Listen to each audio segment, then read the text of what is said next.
परब्रह्म परमात्मा कौन है? यह एक असाधारण प्रश्न है। अयम आत्मा ब्रह्मा अर्थात वह आत्मा ही परब्रह्म के रूप में सभी प्राणियों में निवास करती है, जिन्हें हम अलग अलग स्थानों में अलग अलग रूपों में खोजते रहते हैं, लेकिन वह हमारे अंदर ही मौजूद है और उसे जानना और मानना ही मनुष्य जीवन का परम उद्देश्य है। लेकिन हम ब्रह्मा विष्णु और महेश को लेकर मतभेद करते रहते हैं। कोई विष्णु को तो कोई शिव को, कोई ब्रह्मा को तो कोई माँ आदि शक्ति को परब्रह्म मानता है। तो आखिरकार वह परब्रह्म परमात्मा कौन है जो हमारे अंदर आत्मा के रूप में मौजूद है? इसको लेकर कई सारे मतभेद शिव भक्त और विष्णु भक्त के बीच चले आ रहे हैं, जिसको दूर करना बहुत ही जरूरी है। दोस्तों, शास्त्रों में कहा गया है कि जो शिव और विष्णु के बीच में मतभेद करता है उस पर दोनों में से किसी की भी कृपा नहीं रहती और ऐसा करके वह पाप का भागी बनता है। वेदों में कई सारे देवताओं का उल्लेख मिलता है,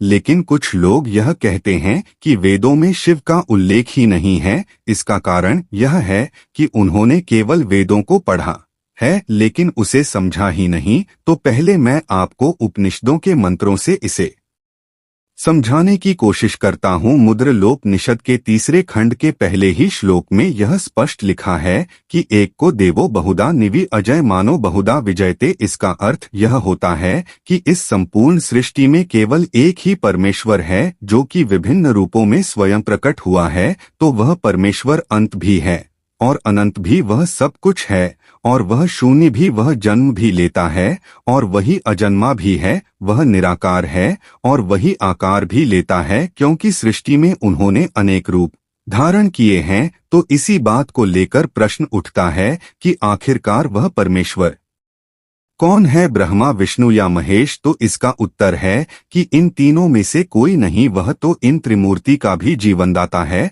तो जैसा कि हमने बताया कि वेदों में कई सारे देवताओं का उल्लेख मिलता है, लेकिन जो लोग कह रहे हैं कि वेदों में शिव का उल्लेख ही नहीं, तो इस बात को पहले क्लियर करते हैं। श्वेताश्वतरोपनिषद के चौथे अध्याय का 10वां श्लोक, माया त प्रकृतिम विद्यान मायनम चम महेश्वरम व्याप्तम सर्वमदम जगत, अर्थात माया को ही प्रकृति की शक्ति जानो तथा माया के अधीश्वर को महेश्वर समझो। उसी महेश्वर के अवयव रूप संभूति हो से यह समस्त जगत व्याप्त है। तो यहाँ महामाया आदिशक्ति दुर्गा ही प्रकृति है और माया के अधीश्वर यानी आदि शक्ति के स्वामी महेश्वर है जो समस्त जगत में व्याप्त है। तो यहाँ महेश्वर ही तो शिव है। इसके साथ ही ऋग्वेद के शिव संकल्प सूक्त के 18वें श्लोक में कहा गया है कि परात पर तरो ब्रह्मा तत्परात परतो हरि तत्परात परतो, और तन में मनः शिव संकल्प वस्तु, अर्थात महान से भी महान है ब्रह्मा, ब्रह्मा से भी महान है विष्णु, विष्णु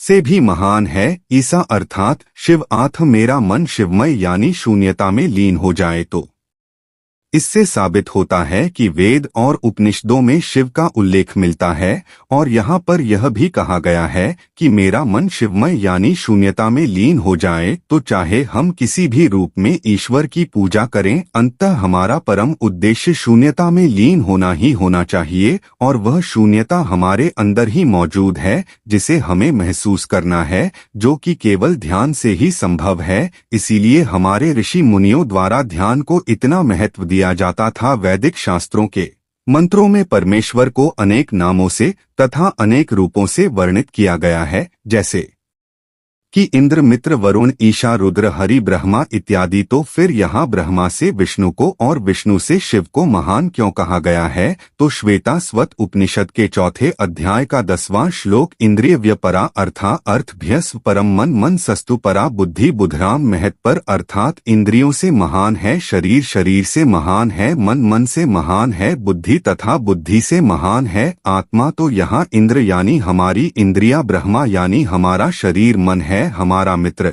वरुण है बुद्धि चित या चेतना है विष्णु, और ईशा अर्थात शिव है हमारी आत्मा। तो अब इसे ऐसे जानो कि इंद्रिया इस देह का अंग है, तो देह इंद्रियों से महान है। यह देह मन द्वारा संचालित होता है, तो देह से महान है मन, मन बुद्धि द्वारा संचालित होता है, तो मन से महान है बुद्धि, बुद्धि चेतना के अनुसार निर्णय लेती है, तो तो बुद्धि से महान है चेतना, और हमारी चेतना हमारी आत्मा द्वारा निर्देशित होती है, तो चेतना से महान है आत्मा। इसीलिए कहा गया है कि आत्मा ही पूर्ण परमात्मा है, और यही आदि अनंत निर्गुण और निराकार परब्रह्म का अंश है। तो इस आत्मा को जानने के लिए और आत्मज्ञान जो कि परम ज्ञान है उसे पाने के लिए सबसे पहले हमें हमारी सभी इंद्रियों को अपने वश में करना होगा, जिससे हमारा मन, शरीर और आत्मा का तालमेल बैठता है। और इसी तालमेल के साथ जब हम आध्यात्म के मार्ग पर चलते हैं तो हमारी आध्यात्मिक ऊर्जा बढ़ने लगती है, और हमारे शरीर में मौजूद कुंडलिनी शक्ति के साथ चक्र जागृत होने लगते हैं। इन चक्रों को जागृत करके मनुष्य किसी भी चीज पर विजय हासिल कर सकता है, और इसी आध्यात्मिक ऊर्जा से हम हमारी अंतर आत्मा से बात कर सकते हैं। इसी से हम परब्रह्म परमेश्वर परमात्मा की अनुभूति का एहसास कर सकते हैं। इसीलिए कहा गया है कि अपनी अंतरात्मा को जानो, वही परमात्मा का अंश है। उसे जानकर ही व्यक्ति शून्यता का अनुभव कर सकता है, मोक्ष को प्राप्त कर सकता है। और मनुष्य जीवन का मुख्य उद्देश्य ही मोक्ष को पाना है, जिससे हम जीवन मरण के चक्र से मुक्त हो जाते हैं। और इसी को ही सनातन धर्म के वेदों, शास्त्रों और पुराणों में परब्रह्म परमात्मा कहा गया है, जो हर मनुष्य के भीतर मौजूद है। हमें बस उसी को जानना और पाना है। यही हमारे जीवन का लक्ष्य होना चाहिए, और यही हमारे जीवन का आधार है। तो शिव और विष्णु के बीच में आपसी मतभेद पैदा करके पाप के भागी ना बने, और अपनी अंतरात्मा का अनुसरण करके मोक्ष को पाने का प्रयास करें। तभी आपको सच्चे अर्थ में परब्रह्म कौन है यह पता चल पाएगा। और इसके लिए ध्यान ही केवल एकमात्र अचूक और सरल उपाय है, जिससे हम परब्रह्म परमात्मा की अनुभूति का एहसास कर सकते हैं। हमने कुंडलिनी जागरण की विधि, चांद का महत्व, ओम का रहस्य, इन सभी पर भी अलग अलग वीडियो बनाई है, तो उसे एक बार जरूर देखना, जिसकी लिंक आपको डिस्क्रिप्शन में मिल जाएगी। और अगर आपको यह जानकारी अच्छी लगी हो तो वीडियो को लाइक करें, शेयर करें और चैनल को सब्सक्राइब करके बेल आइकन जरूर दबाएं। तो मिलते हैं अगली वीडियो में। ओम नमो नारायण, हर हर महादेव।